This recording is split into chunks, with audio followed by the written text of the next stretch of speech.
Hi students, so already we know that in our surrounding there are so many kinds of things are there. So among those we have that basic knowledge to identify which is living and which is non-living. So already one more point we know that so the living things have some basic characters. If the basic characters, if suppose we can see in the material or in the thing, so we will conclude the material is living or non-living. So here one duster is there, so can we consider this one as the living? No, because it doesn't have the characters of the living. So whatever the characters we can see in the living things, so it is not going to show any of the character from that list. So here the chalk is there, so it is also not going to show you any one character of the living thing. So because that one we can consider this one as the non-living thing. So apart from this, we can see so many kinds of living things are there in our surrounding. That may be the plants or maybe the animals, and even some microorganisms are there. That about this one we have already seen in the last lesson. So microorganisms means they are microscopic. Microscopic means the things which we can't see through our naked eyes. So that kind of things are called microscopic. So here they are also made by some very small units, and the plants they may be the smaller one or maybe the huge plants or the trees. They are also made by the same kind of materials, but its number is vary from the smallest organism to the largest one. So here we can come to one conclusion that what is the thing by which the organisms are made up of? What is the material by which the organism's body is constructed? So that is nothing but the cell. So here in this lesson we are going to study about the cell, the structure and its functions. So before going to the structure and function of the cell, we should know what is the shape, what is the size, and what kind of qualities and what kind of characters the cell has. So before discussing the shape, size and the features of the cells, so first of all let me know how the organisms are made up of. So already we know that the cell is the structural and functional unit of an organism. Cell is the structural and functional unit of the organism. So all the organisms which we considered as the living cells or the living organisms, they are all made up of the cells. So here you can take on one onion peel. So in that one we can see the very thin layer that in the inner part of the onion peels, that is a transparent layer. So by keeping this one in the microscope, we can observe a structure like this. So these kinds of structures you can see in our daily life in the construction of buildings.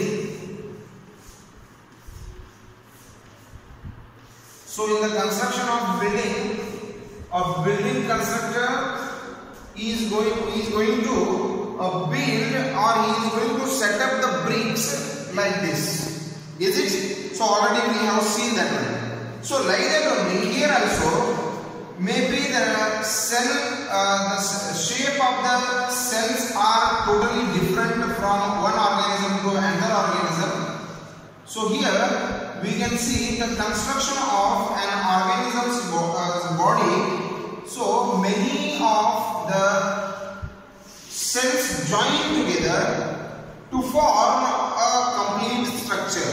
So this kind of structure we can see in the microscope when we are going to observe an onion peel. So what is this? So this is the combination of many of the cells together. They construct an organism's body. So depending on the number of cells present in the organism's body, we can divide the organisms into two types. Already we know that one. Suppose the organism is made by only a single cell, that is considered as the unicellular organism. Uni means single or single celled body. Suppose the organism is made by more than two cells, two or more cells are there, so that is called what? The multicellular organism. So you can take the example of amoeba, paramecium, euglena, protozoa, bacteria, viruses, so many are there. So they are all what? The unicellular organisms. And the multicellular organisms means the organisms which are made by huge number of multi means huge. So we can't count the total number of cells present in that one. Those are also there. So those are called what? The multicellular organisms. So here, depending upon this one, we can see we are going to divide the what? The unicellular and multicellular organisms. So here, in the year of 1665, so in the year of 1665, Robert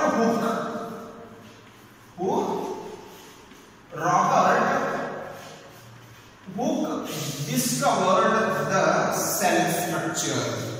So he observed the maize cells in the magnifying glass, and he called the rooms or the cells or the rooms or the blocks in the magnifying glass, and he named those as a cell. Cell means it is a small room. So in that one we can see many number of different organelles are there. So first of all, we should know the meaning of the cell here. The cell means it is a small room. So here, these are the small room-like structures. They have the peculiar nature. So these are the things which are the basic materials for the construction of what? The organisms or the life. So the life's main thing is nothing but what? The cell. So the cell is also considered as the fundamental unit of life. What? The cell is considered as the fundamental unit of life, because this is the basic material which is required for the life. So in the year of 1665, Robert Hooke discovered the cell. So here the shape, the size is totally different from one organism to another organisms. So the shape and size of the cell is totally different. So it may be from 0.000 microns to some centimeters. The size of the cell may be, it is from some microns to some centimeters also. So the largest cell that we can see in our body, that is nothing but the egg. So the egg is the largest cell. So that is actually the single cell structure. I hope you heard about the bird called ostrich. So it is going to lay an egg. I hope you heard about the ostrich egg. So that is only a single cell. So in the human beings also, the egg is also the largest cell, and its shape may be totally different. Maybe some are circular or oval shaped, some are hexagonal shape, and some are irregular shape. And we can see the shape of the neuron cell, that is completely complex body designed structure. So it has the elongated body part. So in that one we can see the axon, the myelin sheath, the body, so nerve ending. So this is also one cell. So here, depending upon the functions, depending upon the origin, so here we can see the totally different types of the cells. Maybe it is the complex structure, or maybe it is the simple oval shaped structure, or it may be the hexagonal structure, or it may be the rectangle structure. We can see the different types of shapes and sizes in the cells. It is completely depending upon what type of function it is going to perform. Is it clear? So regarding the ultra complete structure of this cell and its different parts, we will discuss that one in the next session. So read the lesson and the introduction part of this lesson, that already you have taken the textbooks. So read well, and if you get any doubts, you can send the questions through the WhatsApp number. So stay home, stay healthy. Thank you for watching. Have a nice day.